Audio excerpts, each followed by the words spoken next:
Parcel unboxing করতে আমার খুব ভালো লাগে। হ্যালো বন্ধুরা, কেমন আছেন সবাই? অফিস শেষে ক্ষুধা লাগছিল, ওই জন্য খাবার কিনে নিয়ে আমি বাস স্টপেজে আসছি। বাস অ্যারাইভেল দেখাচ্ছে, দেখতে দেখতে চলে আসছে 33, কারণ সিঙ্গাপুরের টাইম হেরফের করে না। আমিও উঠে পড়েছি বাসে।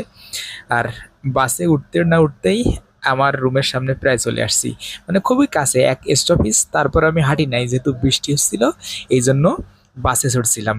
আর বাস থেকে নেমে এখন দৌড় দেবো আমার রুমে।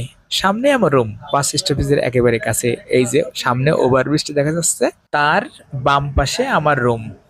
হাঁটতেছি সোজা, কারণ আমি চাচ্ছি না আমার ছাতাটা আর বের করতে। এখন বৃষ্টি পড়তেছে, তো আবার ছাতা ভিজবো, আবার এই শুকাইতে হবে রুমে, কারণ রুমে জায়গা এমনিতেই কম। সো আমার রুম আছে দোতলায়। গেটটা খুলে এখন উঠতে হবে উপরে। আর উপরে উঠে দেখি গেটের সামনে আমার পার্সেল পড়ে আছে। এটাকে হাতে নিলাম। হাতে নেওয়ার পরে দেখি এখনো রুমে কেউ আসেনি, আমিই প্রথম আসছিলাম, এই জন্য লক খুলে ভিতরে প্রবেশ করতেছি। আমাদের প্রত্যেকের কাছে লক থাকে। আর মেন ডোর খুলে এখন আসছে আমার রুমের সামনে, এটাও লক করা, ডিজিটাল নাম্বার লক ইউজ করা, মানে আমরা রুমে যারা থাকি সবাই যেন সহজে খুলতে পারি। এই জন্য লাইটটা জ্বালাতে হবে, কারণ রুমে প্রচণ্ড অন্ধকার, যেহেতু আমিই প্রথম আসলাম। আর আগে জানলাটা ওপেন করতে হবে, রুমে এক ধরনের গ্যাস হয়ে যায় আবদ্ধ অবস্থায় থাকলে, এজন্য জানলাটা আগে ওপেন করলাম। বাইরে কিন্তু বেশ ভালোই বৃষ্টি হচ্ছে এখনো।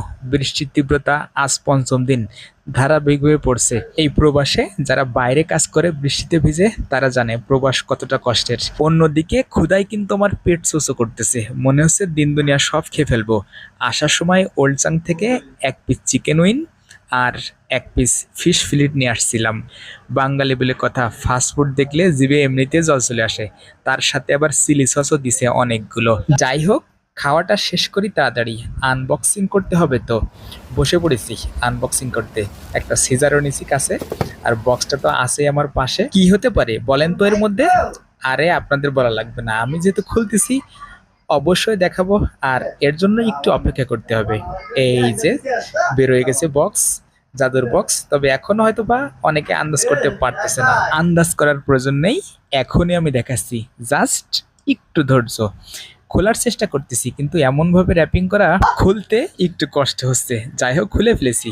আর এখন ওপেন করার পালা। দেখতেছিলাম কোনো স্টিকার আছে কিনা সাইটে, স্টিকার নাই, সরাসরি এটাকে খোলা যাচ্ছে।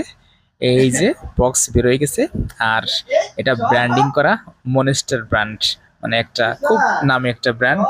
আর এই ব্র্যান্ডের যে কোনো জিনিস আমার খুব পছন্দ। মনেস্টার ব্র্যান্ডের সিঙ্গাপুরে এটা আমার 6 নম্বর ইয়ারফোন। আর এটাকে কিনেছি কিন্তু আমি জিম করার জন্য, মানে কানের উপরে থাকবে,